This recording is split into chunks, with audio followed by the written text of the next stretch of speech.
Oitava camada. Escuridão abissal. Um pinguinho de gente. Esse é um filme de drama de 1949, escrito e dirigido por Gilda Abreu, feito logo após o sucesso do filme O Ébrio, que também foi escrito e dirigido pela Gilda. Suas filmagens foram iniciadas em 22 de abril de 1947 e terminaram em 16 de fevereiro de 1948, tendo uma produção bem cara e sendo o filme de maior orçamento da companhia cinematográfica Cinédia. O filme parece contar sobre uma menina de família pobre que queria muito comprar uma boneca, mas que não podia devido à sua pobreza, e sua mãe tentaria satisfazer o desejo de sua filhinha mesmo nessa situação precária. Infelizmente, esse longa-metragem se perdeu com o tempo e as únicas coisas que restaram foi a capa do filme e essas fotos de algumas cenas. Não é nada disso. Esse aqui é um filme de comédia musical produzido pelo Estúdio Atlântida e dirigido por José Carlos Burle. Esse longa-metragem de 1950 conta a história de um cara que finge ser um produtor cinematográfico para dar um golpe nos caras da produção de um filme, mas aí ele percebe que o cinema é uma coisa séria, com trabalho em equipe e honestidade. Então ele se arrepende e decide realmente produzir o filme, mas essa é a sinopse, tá? Só pra vocês não confundirem com os bastidores. Atualmente ele está perdido e eu não consegui achar nenhuma imagem sequer dele na internet. Parece também que o filme foi censurado em certo momento, mas eu não consegui achar muita coisa sobre isso. Os Azares de Lulu.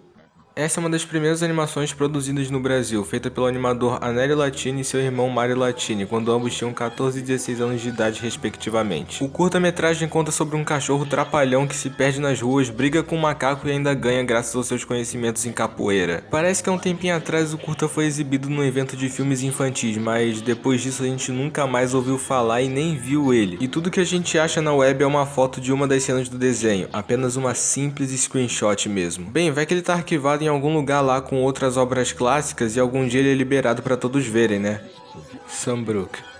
Sam Brook é um filme bem obscuro, isso também porque ele nunca foi terminado. Sim, é um filme inacabado e consequentemente nunca lançado. O filme era um faroeste que iria inaugurar o trash brasileiro bem antes do Pistoleiro Papaco. Na internet as informações são muito escassas. O filme começou a ser filmado em 1945 no município de São Gonçalo do Sapucaí, em Minas Gerais, com direção de Luiz Renato Brescia. Mas de acordo com o mesmo, o filme não foi pra frente porque uma atriz abandonou o projeto com boa parte das cenas já gravadas e também pela falta de dinheiro. Em resumo, o que aconteceu com o filme foi basicamente isso.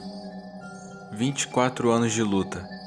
Feito pelo cineasta Rui Santos, esse é um documentário sobre a história do Partido Comunista Brasileiro, sendo utilizado também como um instrumento na campanha de Luiz Carlos Prestes ao Congresso Constituinte. As fontes de informação na internet são extremamente escassas e não dá para encontrar praticamente nada do filme, a não ser por um roteiro arquivado no Aperge, que possui também algumas imagens aqui e ali, mas não é tanta coisa. Enfim, até o presente momento o documentário está totalmente desaparecido. Os Panquecas.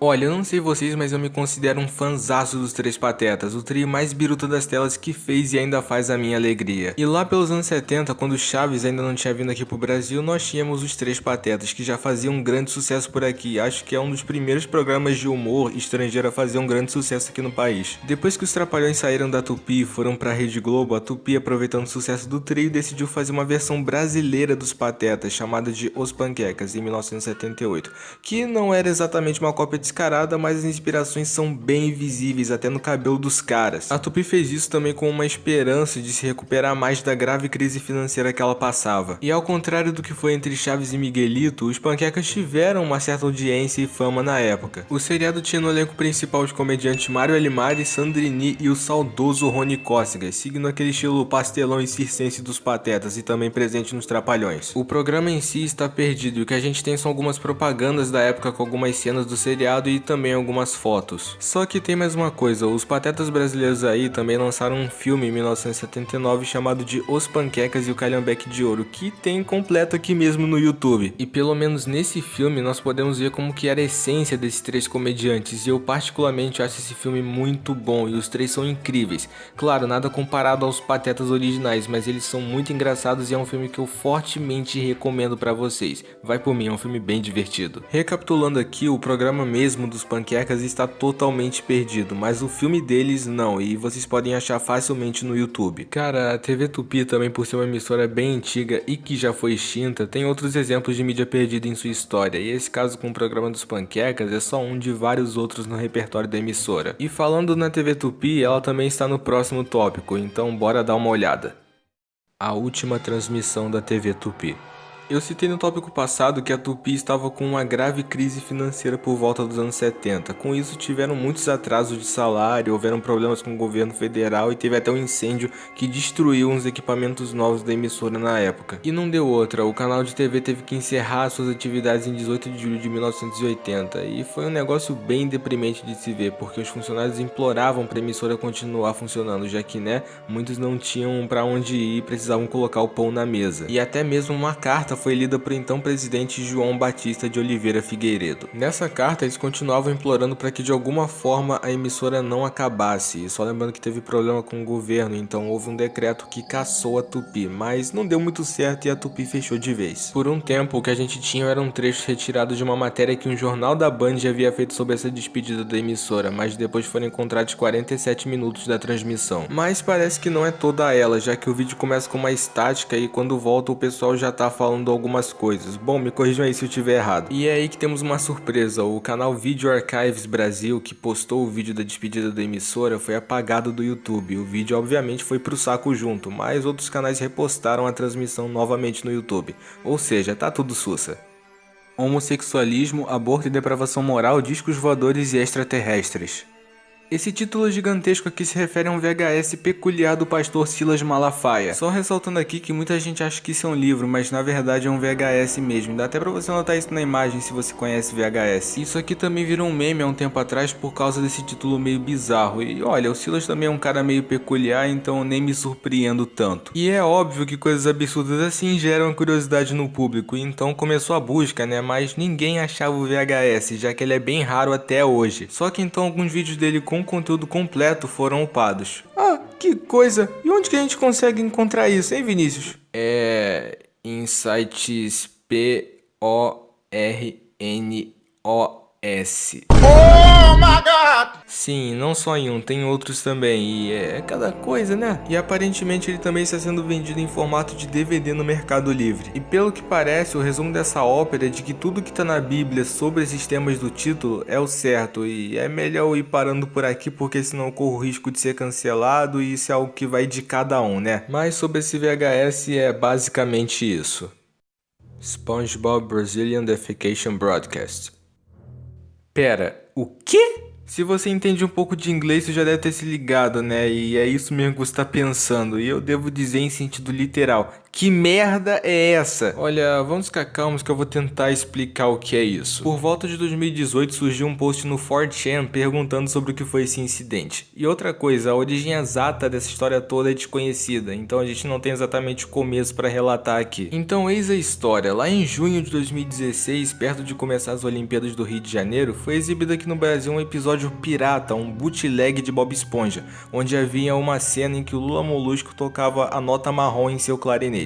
Pera, que diabo é isso? A nota marrom se trata de um infrassom, ou seja, um som de frequência muito baixa dos limites audíveis humanos, fazendo com que seja impossível escutar normalmente na frequência original. Mas quando ela é aumentada numa frequência sonora audível para nós, bem, ela causa o efeito de diarreia instantânea. E foi exatamente isso que aconteceu nesse episódio de Bob Esponja. O Lula Molusco emitiu a nota marrom pelo clarinete, o que fez com que várias crianças e até alguns adultos, de acordo com os relatos, se cagassem na hora, já que lembrando, o efeito é instantâneo. E por causa disso, muitas foram ao hospital, sendo que algumas ficaram internadas lá, pois os sintomas não paravam. E como isso foi na época próxima às Olimpíadas, o governo decidiu ocultar esse acontecimento para que não assustasse os turistas que iriam vir para o Brasil assistir os jogos, assim censurando o ocorrido. Isso foi tipo o que aconteceu com Pokémon lá no Japão, com aquele episódio do soldado elétrico Porygon, que deu ataque epilético a um monte de criança, sabe? Só que com caganeira aqui. Mas agora vamos aos fatos. Essa nota marrom aí até que é real, mas os efeitos são aquelas histórias que tu contava pro seu primo de 6 anos ficar com medo. Por exemplo, um programa chamado Os Caçadores de Mitos já fez um experimento com essa nota usando 12 caixas de som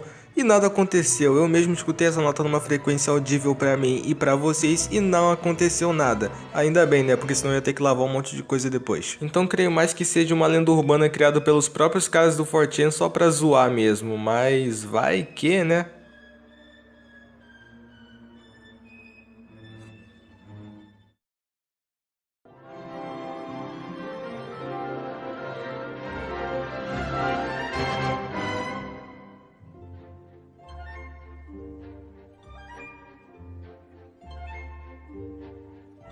Bom, galera, então é isso, chegamos ao fim desse iceberg das Lost Mídias brasileiras. Muito obrigado por terem assistido até aqui, me acompanhado até o final, valeu mesmo. Quero também dar os créditos aos criadores do iceberg, que eu esqueci de falar no começo. O Semideus, que inclusive comentou no vídeo da primeira parte, Apollo65 e Lucas Gameplays LG. Com uma ajudinha também do pessoal da Lost Media Brasil. Esses são os criadores desse iceberg, e perdão por não ter falado de vocês no começo. E galera, antes de vocês me apedrejarem aí nos comentários, eu sei que várias pessoas deram sugestões de tópicos pra pôr no iceberg, só que é o seguinte, eu queria fazer um iceberg pequeno, básico mesmo, como um teste, porque eu sou meio novo nesse negócio de iceberg, e eu também quis fazer porque gostei do conceito e do tema. O próprio iceberg original é pequeno e tem poucos tópicos em cada camada, e eu queria fazer ele do jeito que era mesmo, mas aí eu fui adicionando certas coisas e vocês me deram sugestões tão incríveis que eu acabei expandindo um pouco a coisa. Só que, galera, meio que eu não tava muito preparado pra esse tanto de sugestões que vocês me deram, então se o que você sugeriu não apareceu nesse iceberg, perdão aí, beleza? E teve um tema de tópicos em específico que o pessoal me pediu muito pra falar, que são as dublagens perdidas.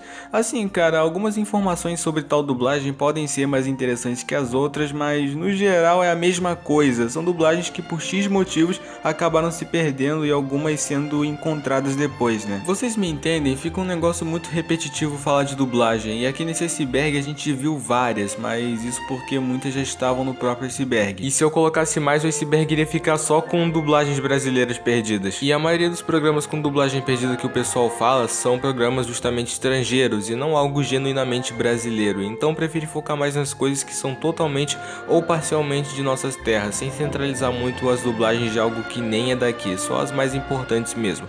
Afinal, é um iceberg brasileiro sobre coisas brasileiras. Mas se vocês quiserem, eu posso ver se faço um vídeo só falando dessas dublagens perdidas, aí eu posso entrar com mais detalhes nesse assunto. Teve gente também que perguntou se eu pretendia fazer uma sequência do iceberg, e eu sinceramente não sei se vai rolar, porque esse tipo de vídeo dá muito trabalho pra fazer, além de que eu tenho compromisso com os estudos. E eu também já tinha pensado não numa sequência, mas em um remake com mais informações e mais tópicos que não apareceram nesse daqui.